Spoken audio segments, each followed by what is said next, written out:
All right, today we are diving into a really fascinating economic puzzle.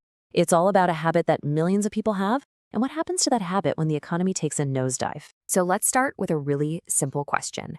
When a recession hits and money gets tight, do people actually quit smoking? I mean, your first instinct is probably to say, of course, right? You've got less money in your pocket, so you've got less money for cigarettes. Makes perfect sense. But like with so many things in economics, the reality, well, it's a whole lot more complicated than that. And that big gap between what we think should happen and what actually happens, that's the puzzle we're going to solve today. And this whole thing comes from a really cool study that looked at 20 years of data from Spain. They were digging into how economic booms and, those painful busts really change how much tobacco people buy. To figure this out, the researchers did something pretty clever. They reached back and grabbed a classic economic theory, but they used it in a totally new way. And what they found, well, it gave them some amazing clues. And that theory, it's called the Kuznets curve. And this is going to be the key that unlocks this whole mystery for us. So what is the Kuznets curve? Well, it's an idea from way back in the 1950s, and it was first used to talk about income inequality. The basic idea is this. As a country starts to develop and get richer, inequality, it actually gets worse at first. But then, once the country hits a certain level of wealth, that inequality starts to come back down.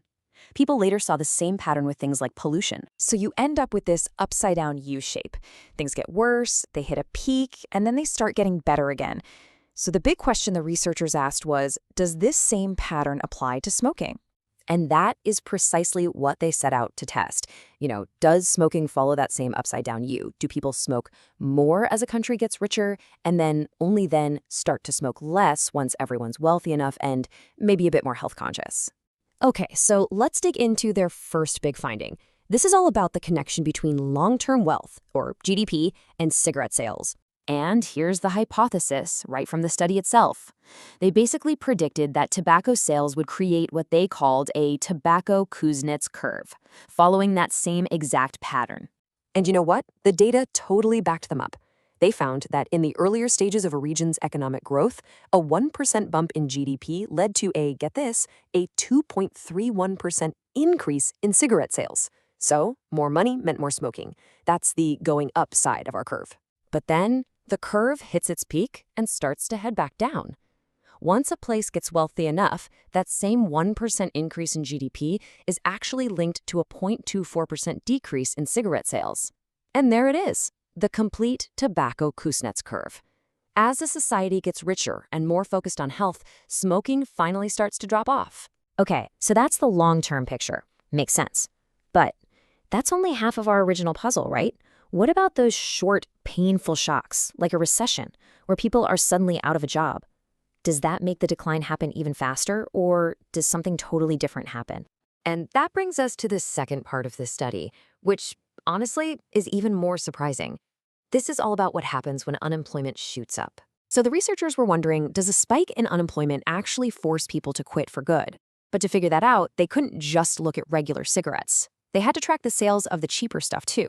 Roll your own tobacco, pipe tobacco, even cigars.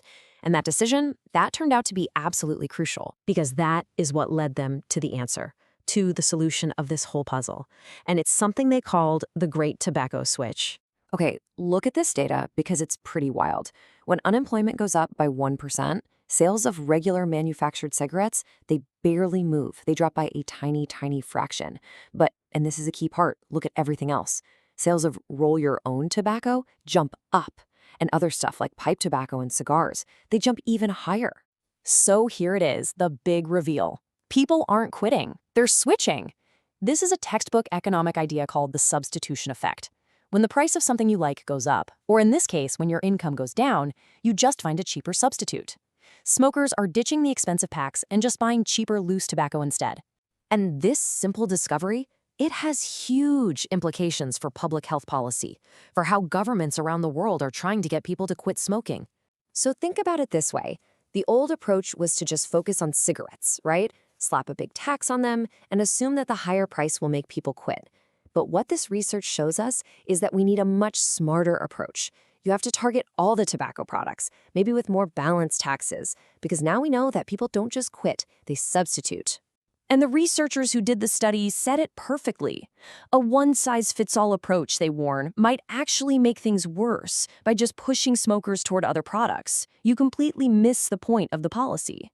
And that really is the main takeaway here. If you want to make policies that actually work, you have to understand how people really behave, not just in the good times when the economy is growing, but especially in the bad times during the stress of a recession.